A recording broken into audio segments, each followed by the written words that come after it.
Snow was falling outside the window. The fluffy snowflakes looked beautiful in the warm light of the street lamp, which was level with the window of Nick's office, but the young man paid no attention to it, because he was thinking only about the report he had to submit to his boss the next morning. The last of his colleagues had said goodbye 20 minutes ago, leaving Nick alone in the quiet office, which had two workstations though one of them had long remained empty.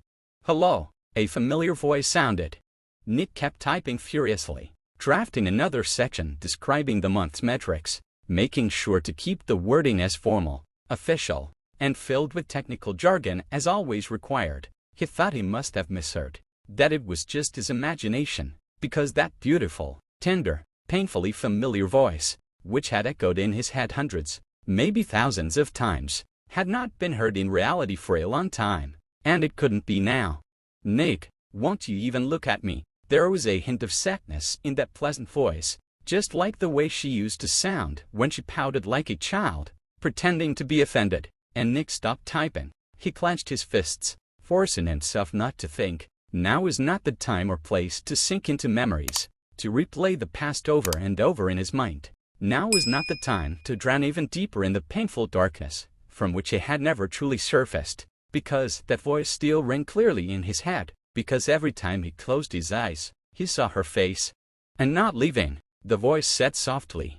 And Nick could no longer pretend he didn't hear her, could no longer ignore her, and maybe he really had lost his mind, drowning in his own grief. But he turned around and saw a young girl in a light pink summer dress, something completely unsuitable for the cold February outside the window. Her blonde hair fell in soft waves over her delicate shoulders, and a gentle smile played on her lips. She looked exactly as he remembered her, and for a moment, Nick almost believed that he could reach out, embrace her, and never let go again. "Maya," he whispered. "You didn't forget." He hadn't forgotten, and he probably never could, because she was everything to him, everything he had loved more than life itself, and everything he had lost in an instant fervor. They had met a long time ago, when she was almost 19, and he was already 25. She had joined their workplace part-time, not because she needed the money, but simply because a friend had suggested it. From the first day, Maya had seemed sweet to Nick. Smiled shyly, blushed, avoided his gaze, and addressed him formally. He found it amusing, especially considering that she quickly switched to informal speech with colleagues who were 7 years older than him. She seemed so childishly innocent and pure that his shoulders unconsciously straightened as if he wanted to appear bigger and stronger. He had never felt like that before, but something about her made him want to protect her. Though, to be honest, at first, he was just as shy around Maya. Nick would occasionally drop by the office where she worked, pretending to ask a colleague something, while casually addressing her in passing. He often recalled the morning of her birthday, when he had awkwardly stepped into the girl's office as he caught the room where Maya and her friend worked, hesitantly asked, "Is it your birthday?" and, upon receiving confirmation, quickly muttered, "Then happy birthday," before leaving his face burning with embarrassment. He never got to see how the birthday girl blushed sweetly that day. Sometimes, sitting in his office, Nick would hear her bright laughter and feel an overwhelming urge to know what had made her laugh and why she was always so quiet around him. She talked a lot with other colleagues, but with him, it was as if she shut down. So Nick decided he would try to get her to open up to him too. He started speaking to her more often, joking carefully as if testing the waters, asking for her help, and helping her in return. Slowly, they began talking more. Each day, they became a little closer, and Nick was amazed at how incredible Maya was. Sometimes she would say things that were far too mature for her age, and other times she would joke so foolishly and amusingly that they couldn't stop laughing. They had celebrated her 19th birthday with the whole office, spent the summer attending various events, going out for lunch, and simply talking for hours. Sometimes, they even played board games on particularly quiet summer days, and that was how they became friends. Oh, at some point, Nick realized he wanted to be something more. "I didn't forget," he replied. Something in his heart twisted painfully as he looked at Maya. Because she was so beautiful, it was almost terrifying to breathe. And because he knew she couldn't really be in this office. She was still 20, just like then, and he was already 31, even though the age gap had always been only 6 years.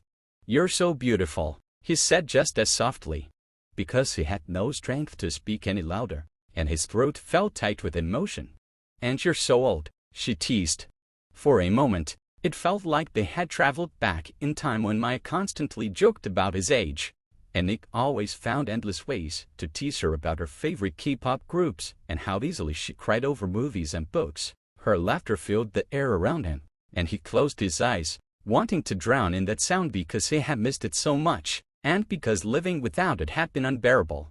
And even though he had never liked her age-related jokes, for some reason, this time, it was funny, because she was right, was already in his 30s, as she was still 20. And suddenly, Nick no longer understood where he was or who he was. All he knew was that Maya was standing in front of him. He's Maya, and tears rolled down his cheeks, impossible to hold back, no matter how much he tried. A sob tore from his chest. Nick felt pathetic, but he couldn't help it, because Maya was his weakness, the wound that never healed, the sore spot he kept reopening. He felt like he must look ridiculous, and knowing the girl in front of him, she might have said, "A grown man, and you're crying," but she was silent, looking at him with eyes full of sorrow. She seemed unsure, wanting to step closer but afraid she would only make it worse. She hesitated, while through his sobs, he choked out, "I miss you so much." He covered his face with his large, dry hands and cried like a lost little boy on a big, noisy street. He sobbed loudly, desperately, trying to say something, but words wouldn't come. Only cries escaped his chest. And Nick was grateful that everyone had left, because it would have been embarrassing if someone had seen him like this. Most of his colleagues had families waiting for them at home, but all he had was his job, where he often stayed late. He felt a light breeze against his cheeks. It dried his tears, as if someone had gently wiped them away. Then, the breeze tangled in his hair and seemed to embrace him, and he was sure he had gone completely insane because the windows were tightly shut. There was no air conditioning, and yet this embrace felt so familiar, so warm. "I'm here, right beside you," Maya said, now standing so very close. Nick slowly calmed down, his breathing becoming steadier, though he couldn't gather his thoughts. He needed time to pull himself together, to clear his throat, and to take in the beautiful vision before him, because only one thought echoed in his mind, a thought so painful he could barely bring himself to say it. He couldn't even think it without agony. "You can't be here," he rasped. "But I am," and her voice held so much sorrow and pity, as if she herself was on the verge of breaking down. But she couldn't. Maya wished she could sit beside him and cry, so they could let out all the pain together. But all she could do was watch the person she loved suffer, and she thought that if her heart could still break, it surely would. "But you're dead." And at that very moment, Nick desperately wanted to wake up, to realize that he was wrong, that Maya was alive and right beside him. He needed the loud ringing of an alarm clock or the neighbors to start drilling something early in the morning, anything just to snap out of this unbearable nightmare, in which she had been gone for 5 years. But nothing happened, and there she was, standing in front of him in that beautiful pink dress, just like that day. Her gaze was sad and almost apologetic. She was still 20, and he was 31, and a little over 5 years ago, he had watched as the coffin closed, with her looking like a sleeping beauty from a well-known fairy tale, except she was never meant to wake up. "Let's talk at your place." Nick closed his eyes and felt a light touch of warm wind on his chapped lips, like a weightless kiss only he had longed for but never experienced. And with that touch came an inexplicable sense of peace, as if he hadn't been burning alive for all these years. When he opened his eyes, he realized he was alone in the office. The windows were still shut, and the computer was softly humming. Barely finding the strength, he returned to his work, determined to place the report on his boss's desk before the end of the day along with a request for unpaid leave. For some reason, he was certain that when he got home, an illusion would indeed be waiting for him, and maybe tomorrow, he would finally pull himself together and go see a psychiatrist, because seeing the love of your life when she's been dead for 5 years was definitely not normal. Nick walked home along snow-covered roads that no one seemed to be in a hurry to clear. His fingers trembled, whether from the cold or everything that had happened. He wasn't sure, He wanted a cigarette, but he had quit. He wanted to drink at some bar, but he rarely visited such places. And the unfamiliar feeling that someone was actually waiting for him at home kept him on his usual path. He hurried as much as his exhausted state allowed, strangely convinced that Maya would be there. His beautiful, familiar maid woman he had loved all these years, never once forgetting her. But at the same time, he knew this was madness. She was gone. She had ceased to exist in this world when she was 20 and he was 26. And Nick wished, more than anything, that all of this was just a dream. For 5 years, he had longed to wake up, to see Maya, to hold her, to know that she was real, warm, alive, but she wasn't.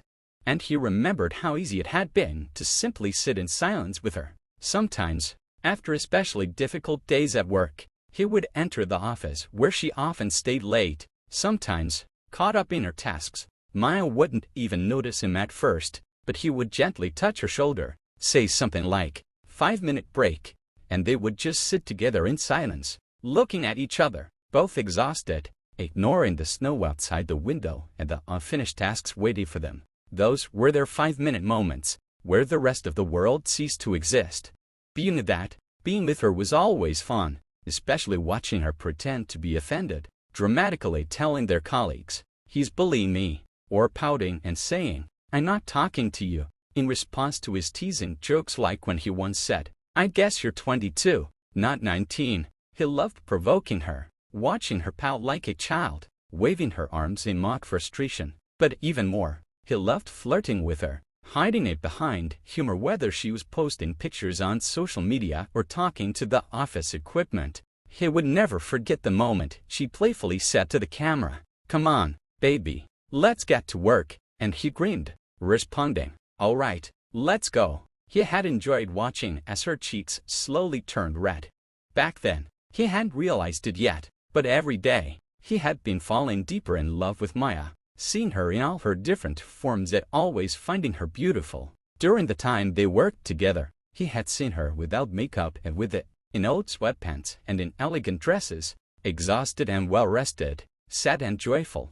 Conversations with her were endlessly fascinating, drawing him in like an ocean current because she had more depth than the Mariana Trench. She was wiser than anyone he had ever met, despite her young age, and the spark in her eyes made her the most beautiful woman in the universe.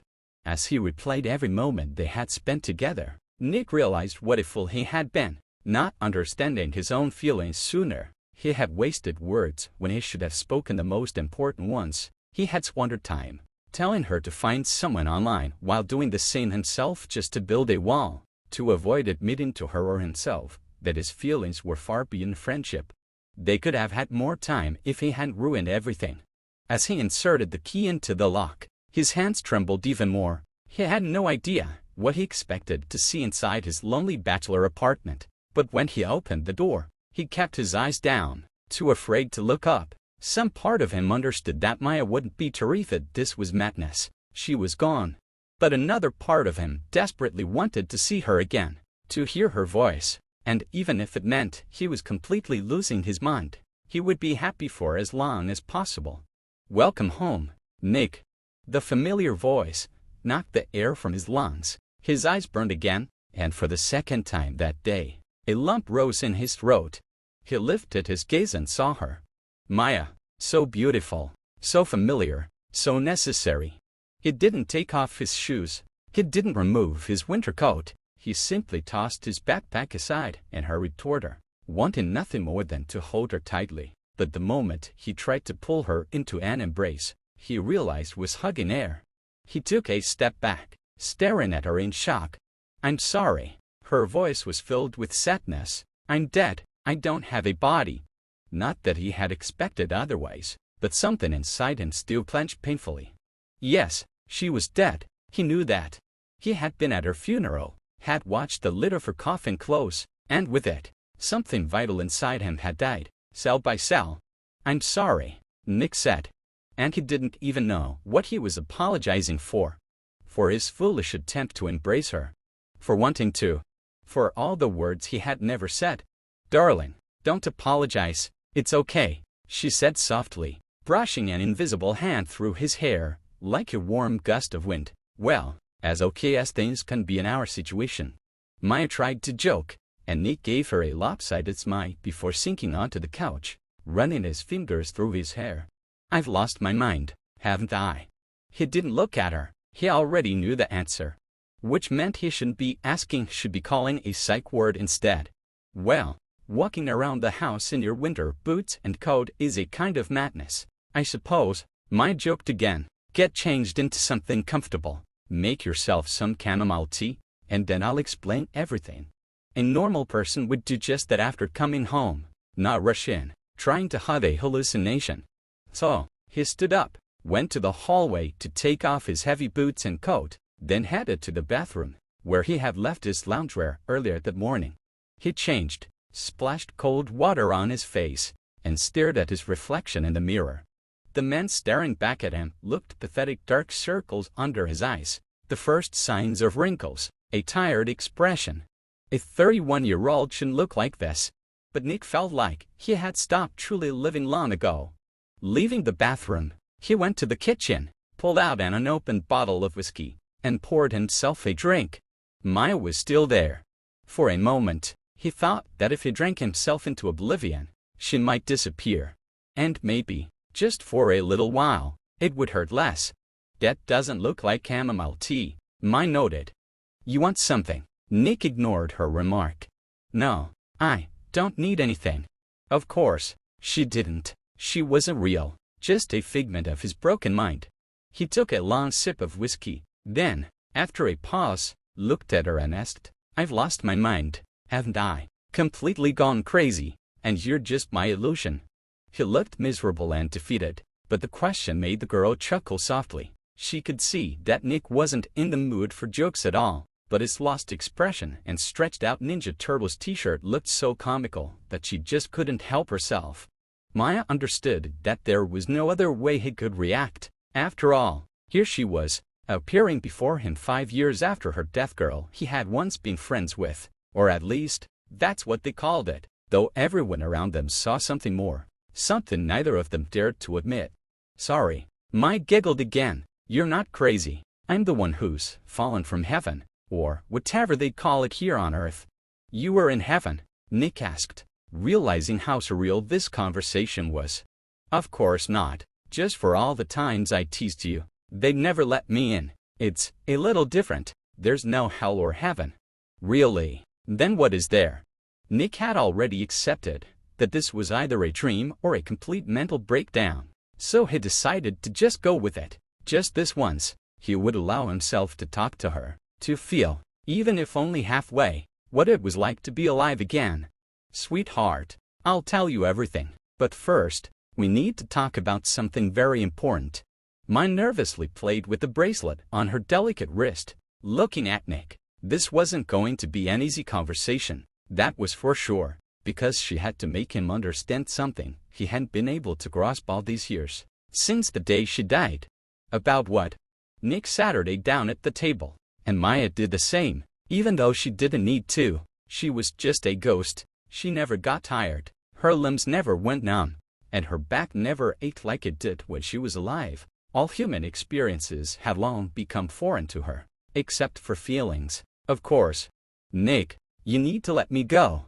As if I haven't tried, Nick said desperately. I just can't, and now that you're here, you'll stay, right? That's the thing. I came to ask you to let me go. I was given only 2 days to convince you, to help you. Today was the first. If I fail, I won't be able to reincarnate and get a new physical form. That sounds awful. Nick smirked bitterly. I will disappear forever. My soul will just vanish, and I will never be able to return. Right now, somewhere in a hospital, there's a girl whose body I'm supposed to take. I am her second chance at life. But if you can't let my soul go, we will both die, and for me, it will be final. Maya's voice was so serious that Nick had no choice but to believe she was telling the truth. So that's how it works, he thought, and then, slowly, anger started to rise in him, because Maya never got a second chance. She was only 20, and she deserved every chance possible. But it was a warm June day, bright, sunny, with lush green grass and beautiful flowers bursting in color on the flower beds. Maya looked stunning that day in a light pink dress, her hair in soft curls, her smile radiant. She was on her way to meet Nick. He was waiting for her in the park, not far from where they had worked together just months ago. He had found a better job, and she had left to focus on her studies. She wanted to tell him that she had aced all her exams, and he wanted to carefully take her hand and confess his feelings. He had even bought her favorite pink Gerberas, but none of it happened. Because on that beautiful June day, some guy got drunk and got behind the wheel. Nick heard the speeding car first, and then a short, sharp scream that would never leave his mind. Something inside him tore apart and crumbled. He turned his head and saw a silver Audi speeding away, not even slowing down, and he had no doubt about who was lying on the asphalt. He just felt it. The next thing he remembered was the sound of ambulance sirens and a thin arm with a delicate bracelet lying at an unnatural angle on the hot summer pavement. He couldn't get closer because of the crowd, and maybe it was for the best, because if he had seen her up close, he wasn't sure he would have survived it. Even looking at her body, prepared for the funeral, had been unbearable. "You never got a second chance," Nick muttered, lowering his eyes. "She is my second chance. I was promised I could remember just one person. That's why I'm here. Nick, you need to let me go so I can come back to you." Maya looked at Nick with pleading eyes. She knew she never had a second chance. She died instantly, without a chance to fight for her life. It was like a flash, quick and almost unnoticed. She had been crossing the street on a green light when a silver car sped around the corner. And then, pain, unbearable pain, but it didn't last long, because she was gone. "What do I need to do?" "From what they told me, there's something you regret, and that's why your soul won't release mine. You need to let go of it so I can be free, and so can you." Nick knew exactly what it was. He understood that it was his unspoken love for her that kept him from letting her go. He knew it because he woke up and went to sleep with thoughts of her every day. Because in 5 years, he hadn't looked at a single girl the way he had looked at Maya. No one else had touched his heart because they weren't her.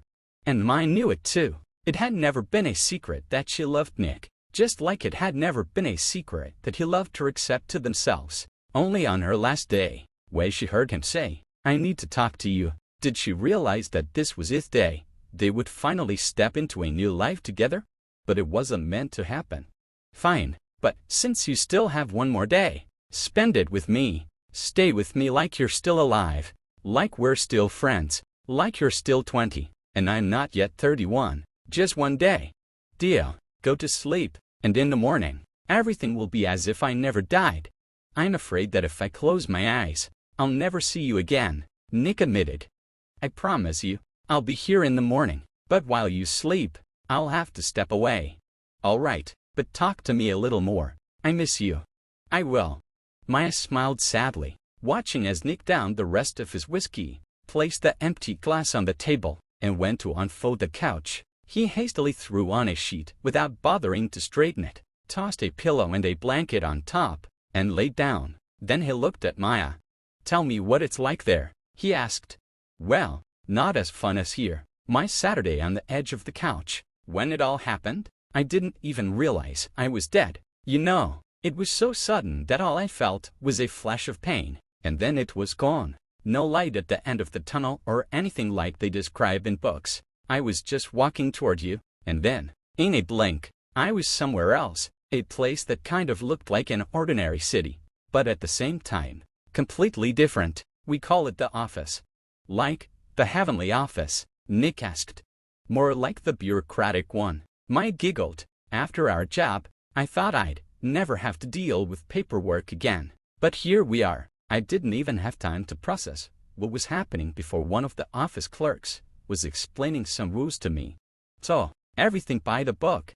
"Exactly. Basically, when you arrive, first you get a rundown of the rules, and only then do they assign someone who died before you to help you adjust. They show you the moment of your death, explain why it happened, and then start searching for your next incarnation.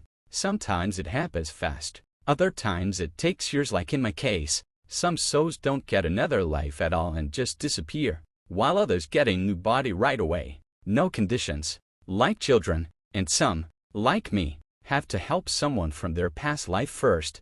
Nick listened carefully, realizing that, in a way, it all made sense. It was logical, even fair, but he still couldn't wrap his head around the fact that life after death existed, and it looked nothing like the centuries-old stories passed down in books and movies.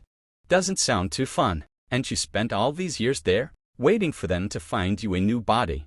Time works differently there. What's 5 years for you felt like 3 for me at most. Sometimes, we were allowed to visit the people we loved, so I would check in on my parents, and then I'd come to see you, so I didn't miss the fact that you're getting old. Maya teased, and I saw how much you were struggling. I wanted you to move on, but you never really accepted my death, because a part of me died with you. Oh, silly Nick, you're alive, and that's a beautiful thing. I used to wonder what would happen to the people I love if I died, but now, I think about how my life would have turned out if I had lived. We never appreciate what we have until we lose it. Remember how I always said, I never regretted anything because I made my own choices? Well, now I realize that I do have regrets, about words left unsaid, about fears and assumptions, about how I spent more time making up stories in my head instead of taking action. My inaction cost me so much while I was alive. So, in my next life, I hope I'll be braver. Nick stayed silent for a while, processing what she had said. Maya even thought he had fallen asleep and was about to leave for the office to report on her progress. But then Nick quietly asked, "Will you tell me about her, the girl in the hospital?" Maya expected to feel the familiar sting of jealousy the same way she had every time a girl flirted with Nick while she was still alive. But this time, it felt different. It was warm, maybe because she had spent hours by that girl's hospital bed, already feeling connected to her. You'll find out for yourself when you meet her. She won't know you, and you won't know her, but deep inside, her soul will feel like it's known you forever. Nah, sleep. I'll stay with you until you do. Maya lay down next to him. Nick didn't feel the couch shift under her, but he felt something like a light, warm breeze brushing over his face, his hair barely grazing his lips, and just like that, he drifted off to sleep, promising himself that this time, he wouldn't leave things unsaid. Nick woke up to find the apartment empty. For a moment, he thought it had all been a strange but wonderful dream, but the open whiskey bottle and the empty glass on the table told him otherwise. Something about last night had been real. He grabbed his phone and sent a message to his boss, saying the report was on his desk along with a leave request. He could already hear his boss grumbling about it, but fortunately, their relationship was good, and Nick was a great employee. He'd be forgiven for taking the day off. As he brewed his morning coffee after a quick shower and brushing his teeth, he had a strange feeling like someone else was in the apartment, but when he looked around, there was no one. Even so, he believed she would come. She promised, and no matter how crazy it seemed, Nick had always believed her. And she did come just as he was nervously bouncing his leg, drinking his second cup of coffee, while the clock ticked closer to noon. "Hey there." Maya appeared on the chair next to him, startling him so much that he choked on his coffee. He coughed, while she laughed, the sound so bright and familiar, and God, or whoever was in charge up in the office, knew he would gladly choke on his coffee 100,000 times just to hear the laugh again. Nick noticed that something about her had changed, but he couldn't quite put his finger on it. She was still wearing the same light pink dress. Her hair still fell in soft curls over her shoulders, and the bracelet on her wrist still gleamed in the light. And yet, compared to the Maya from yesterday, something was different. "Why are you looking at me like that?" she asked with a playful smile. "There's something different about you." Nick narrowed his eyes suspiciously. "Oh, you noticed?" Maya twirled, light as a bird, her skirt and hair swirling around her, adding to her playful charm. "I had to spend the whole night dealing with some dumb paperwork, but I managed to bargain for a day in my physical form. Though, if I step outside, I'll turn into a ghost again, but at least it's something."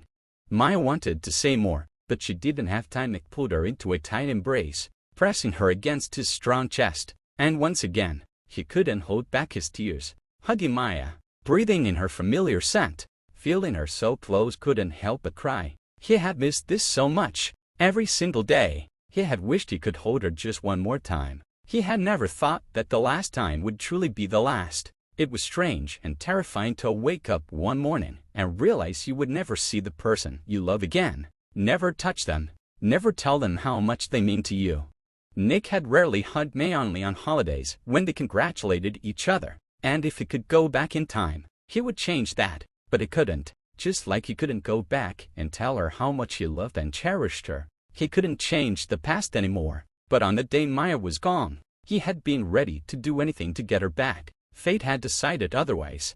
I mean, I can't exactly die a second time, but you're about to suffocate me, Maya muttered. Honestly, she felt like she had remembered what it was like to be alive when Nick hugged her like that. For a brief moment, she realized how rarely she had been tender with this incredible guy. She had always just teased him, flirted playfully, and pretended it was all just friendship even though she had wanted more. She could have taken that step first and confessed her feelings. Deep down, she had always known that they weren't just friends, but her fear had been stronger. She was afraid she was imagining things, that it didn't mean anything to him. Admitting her feelings felt like handing him a gun and saying, shoot. She had always known he would never pull the trigger, never hurt her, never break her, but there was always that tiny chance, and forcing him into that position felt too cruel, so she had kept pretending, joking about his age, saying that some lucky girl would get an amazing guy like him. Sorry, Nick stepped back. I just suddenly realized how rarely I hugged you. You know, if you had hugged me more often, people might have gotten the wrong idea, like that some old man was hitting on a young beauty. Nick let go of her, chuckling. Oh, come on, I don't look that bad, and 5 years ago, I was a real catch. Keep telling yourself that. Maya patted him on the shoulder with a playful grin and sat her back down. Okay, I'm kidding. You're handsome. Before I met you, I liked a completely different type of guy. You don't fit my usual taste at all, and yet somehow, you ended up taking over my heart. Nick smiled, listening to her rambling. He knew she probably wasn't being entirely serious, but it still felt nice to hear. Oh yeah, and what kind of guys did you like? He asked, sitting across from her. Well, tall, dark-haired guys with brown eyes always made my heart flutter, and then you came along average height, blondish red hair, blue eyes and completely ruined my preferences. What about that vampire from the movie? He doesn't fit your type either. Hey, don't you dare insult the sacred. Edward is Edward's B in comparison. God, I haven't watched Twilight in so long. Maya sighed dreamily. Want to watch it? Nick offered. He just wanted to make her happy, to spend time together like they used to, just the two of them, watching a movie, lying on the couch. For some reason, on this day, when he would have to say goodbye to her forever, he needed to create the illusion that nothing had happened 5 years ago tonight. He would finally tell her how much he loved her and let her go. But you hate that movie. Maya eyed him suspiciously. As if I enjoyed all those cheesy romance films we used to watch together. You're the best. She jumped up, kissed his cheek, and ran to settle on the couch. While Nick turned on his old laptop and searched for the movie, Maya watched him and felt like everything was just like before. She was alive. They were happy together. It was easy to laugh. Easy to be silent. They still understood each other on some deep level, without words, just glances. Maybe that's why she had fallen for him all those years ago. Nick, having found the movie, grabbed an old pink blanket from the closet and handed it to her. You still have this, she exclaimed happily.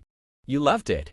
And he was right. Maya had loved that blanket. It was soft and warm, for someone who was always freezing. It was perfect. She always covered her legs with it when she visited Nick. It had never seemed strange to either of them that their work friendship had grown into something more. They had quickly moved past just talking in the office or going to events together. They had started going for walks, hanging out at Nick's place, watching movies. Remembering all of this, seeing how his deal kept her favorite thing, warmed Maya's heart, but it also made her a little sad. Nick was still holding on to their past. Nick settled next to her, placed the laptop so they could both see, and hit play. The familiar opening music started. Moss-covered trees, the frightened deer. They both knew this movie by heart, but when he glanced at Maya, he saw how her eyes lit up. how she whispered along with the opening monologue, and in that moment, Nick thought maybe he did love the stupid Twilight movie after all. By the way, today is February 14th, Nick said casually. So, are we celebrating the day of the mentally ill? Mike quipped, not taking her eyes off the screen. I was thinking Valentine's Day. He carefully took her hand, and without hesitation, she intertwined their fingers and rested her head on his shoulder. Maya and Nick watched the familiar movie, reciting the memorized dialogues along with the characters. They giggled together at the illogical moments. Nick laughed at his friend when she made strange noises during the cute scenes, and in return, Maya poked him in the side whenever he rolled his eyes. This day was perfect, if only because it felt so much like the days from the past. When Twilight ended, Nick and Maya decided not to watch the next parts. Instead, they just kept lying on the couch, wrapped in the old pink blanket, talking about everything and nothing. Maya's head rested comfortably on Nick's chest, while his arm lay around her waist. From the outside, they could have easily been mistaken for a couple in love because that's almost what they were. With only a few small details, one of them was dead, and neither had ever confessed their feelings. Jacob or Edward? Nick suddenly asked. Edward, of course, Maya answered without hesitation. Edward or Mike? Edward or Carlisle? That's a tough one. I'll go with Carlisle. Carlisle or Charlie? Charlie, no doubt. He's cool, though his daughter is kind of meh. Charlie or me? You. Me or a tall, brown-eyed brunette? Maya slightly lifted herself up and looked at Nick. Way she was 18, she wouldn't have thought twice before choosing the mythical brunette, preferably resembling some Hollywood actor. But now, her answer was completely different. You. Always you. Between you and any other man, I would choose you, she said seriously. You'd even give up Edward? Nick raised an eyebrow. Even Edward? For a moment, they fell into a comfortable silence. Nick thought about how he would choose Maya, too. Among all the girls he had ever known, none were as smart, beautiful, or fun as she was. She had everything he had ever wanted. Do you regret anything? He asked after a while. I used to think I didn't. Remember how I always said that every decision I made was conscious, so I had nothing to regret. Maya waited for Nick to nod, then continued, and I truly didn't regret anything. I thought everything was right, and if it wasn't, it would be eventually. I let people go. Sometimes I didn't forgive, but I forgot. I kept quiet about some things, and other times I said too much, but I never regretted a single moment. And then I died. I had time to reflect on my life, and I realized I had been right about almost everything except for one thing. And now, that's my biggest regret. Will you tell me what it is? Nick asked cautiously. Since you're getting rid of your regrets today, I should do the same. It's my last day, after all, Maya said with a hint of sadness. After a brief silence, she gathered her strength and spoke again. My biggest regret is that I stayed silent when I should have told you that I love you. Back then, I was terrified to confess. I was afraid of ruining our friendship and losing you forever. I knew there were only two possible scenarios. In one, you felt the same way, and in the other, we never saw or spoke to each other again. It was a 50-50th chance, and I was too scared to take the risk because our relationship meant everything to me. I couldn't gamble with that, and I couldn't put you in the awkward position of having to reject me. I regret not being brave enough to fight for my own happiness. Nick felt Maya's tears soaking into his shirt, and he wanted to cry, too. They shared the same pain, the same regrets, the same fears, and it made his heart ache. I would have never rejected you, he said softly. I used to wonder about that. I thought you might say, you felt the same way out of pity or just to spare my feelings. Now I know that wasn't true. But back then, you know, I had my heart broken before, and I didn't want to break myself for you. Nick wanted so badly to tell her that she was wrong, that he had left her and still loved her. But he was afraid that the moment he said it, she would disappear. And though that was inevitable, thought this was exactly why she had come back for these 2 short days. Wanted to hold on to their time together for just a little longer. But outside, the sky had already darkened, and the clock read 9 p.m. No matter how much they wished to pretend that everything was as it used to be, reality was unforgiving. She was still 20, and he was already 31, and the 6-year gap between them was nothing compared to the one that truly separated them. "Time is running out," Maya said. She sat up on the couch, wiped the tears from her cheeks, and tried to smile. It came out unconvincing. The closer it got to midnight, the faster time seemed to slip away, and the more terrified she became. She had never feared death, but this was different. Maya didn't know what scared her more, disappearing forever, or never finding Nick again in another life. He had to let her go, but she had to let go, too, so they could start over. "Dance with me," Nick said. Maya let out a sad little chuckle before gracefully springing up from the couch. She smoothed out the wrinkles in her dress and waited as Nick played a song on his phone, connected to the speaker. A familiar 2000s tune filled the room, and Maya, giggling softly, started singing along. Nick, placing his hands gently on her waist, pulled her closer. He listened to her voice, breathed in her familiar scent, and knew that a part of him would always ache whenever he heard the song they danced to, their first and last dance, or when he heard a laugh that sounded like hers. Every time something reminded him of her, something inside would tighten. But she was right. She was always right. He had to let go. He had to say goodbye, for both their sakes, because he couldn't go on living like this. He was 31, and he had spent the last few years torturing himself. "Nick," Maya whispered when the song ended, "are you ready?" He felt like he was, but he wanted just a little more time. They still had 3 hours left, just to sit in silence together. "But there's still time," he whispered back. "If we keep delaying, I'm afraid it'll only get harder, and that we won't be able to do it. I'm so scared." Nick, tears streamed down Maya's cheeks. She looked at him, her gaze a mix of pain, fear, and overwhelming love. Nick brushed his thumb over her face, wiping away the tears. He never wanted her to suffer. Never. "Please," she whispered, leaning into his touch. "Do it. Let me go." She was barely holding back sobs, her chest aching with pain. She hadn't felt this much in so long. She had almost forgotten what it was like to feel like this. After all, when you're just a soul trapped in the office, all you have left is acceptance. "I'm so scared that we'll never," Nick couldn't finish, because today, the day he finally got her back, was the day he had to lose her again.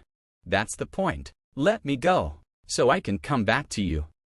She won't remember you, but her soulmate will know that you were you. The one, the wish on every birthday candle, every falling star, every repeating number on the clock. When you meet, she'll say to you, 'This must be my heaven,' and you'll know it's me. Please, Nick, this is how it has to be." Nick kissed Maya hungrily, desperately, yet tender like the way he had always wanted to. He tasted the salt of their tears and wasn't sure whose they were. He poured into the kiss everything he had never managed to say while she was alive, while she was with him. Inside, he carried unspoken fears, unhealed wounds, and a vast emptiness that had drained him for the past 5 years. And yet, for the first time in a long while, he felt a strange sense of lightness, maybe because his love was here, returning his kiss clumsily but earnestly, her small hand stroking his arms, and Nick realized that the best thing for them both was to remember this day as something beautiful, even if the whole situation felt like a fever dream.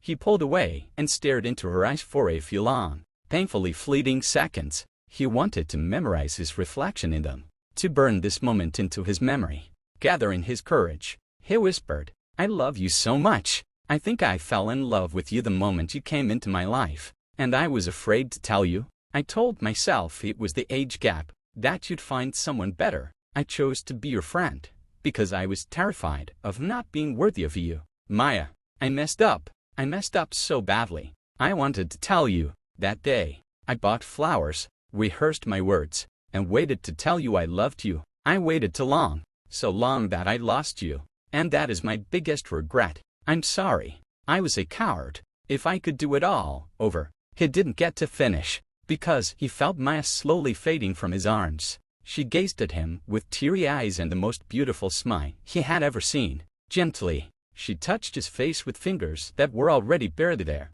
and she whispered, "I'm sorry too. I love you. I always have. Thank you." And then she was gone, disappearing into the air, leaving only a soft breeze in her wake, and Nick sobbed loud, "Bruh." and broken until he thought he would shatter into a million tiny pieces. His chest heaved with grief, and he lost track of time. All he knew was that he found himself kneeling on the floor, unable to stop. He thought he would never stop crying for Maya. His Maya, the girl he loved so much that they had been afraid to break each other. He didn't even notice when he fell asleep, exhausted from crying, right there on the floor where they had danced and said goodbye. When morning came, he felt nothing but emptiness, tinged with a strange sense of lightness. He thought about Maya and smiled, because even though it still hurt, he knew that one day, it wouldn't. Not immediately, not in a day, but someday. The pain wasn't the same as before. It no longer burned him alive. Thanks to his last day with Maya, the wound on his heart had finally started to heal. Nick knew it wouldn't be easy, but it had said what mattered most. He had let go of what had been tormenting him for years, and with each passing day, it would get easier. One day, Maya would no longer be his greatest pain. She would become his most cherished memory. 2 years later, Nick woke up in surprisingly good spirits. The July sun was shining through the window. Kids enjoying their summer break were already playing outside. And the calendar showed a day he never particularly liked: his birthday. Today, he turned 33. His friends would definitely make jokes about that Jesus age, and he would roll his eyes at them. Maybe he would have preferred to turn off his phone and stay home, but Mondays were busy, and he had work to do. He quickly washed up, put on light trousers and a t-shirt, had a cup of coffee, and headed out. His headphones played some random pop song, but for some reason, he didn't feel like changing it. He walked to the metro today. He wanted to enjoy the sun. It took the same time as the bus, but at least it was healthier. As he walked, he noticed a girl in a pink dress, her hair neatly styled, laughing brightly. She was holding a guy's hand, chatting animatedly. Nick watched them and smiled, recognizing something in them, something that reminded him of himself and Maya. He missed her, sometimes unbearably so, sometimes only faintly. He missed her, but he no longer lived in constant thoughts of her or endless regrets. Ever since that February day, when they had confessed everything and said goodbye, he had slowly learned to live in the present instead of the past. He started seeing friends more after work, occasionally bought drinks for girls in bars, and even went on a few dates, which always ended in a simple, "It was nice meeting you, but I don't think we're a match." He didn't try to forget Maya or push her out of his heart, was just trying to live like an ordinary guy in his 30s. Some days were better than others, but the pain had almost disappeared. Only on the anniversary of her death did he visit the cemetery, leaving a bouquet of her favorite pink gerberas and quietly saying, "Even if not in this life, we'll have another chance." Maya had become a warm memory, a bittersweet ache, but no longer the reason he woke up every morning, and that was how it should be. As he walked past the couple, he silently wished them happiness and a love story free of fear and pain. He didn't know them and probably never would, but something about them reminded him of what he and Maya had once been.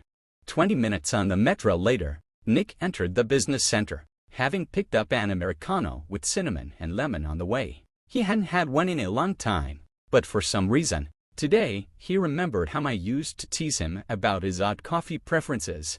He headed to his office, greeting colleagues along the way. As he reached the door, he heard music and a quiet female voice singing along.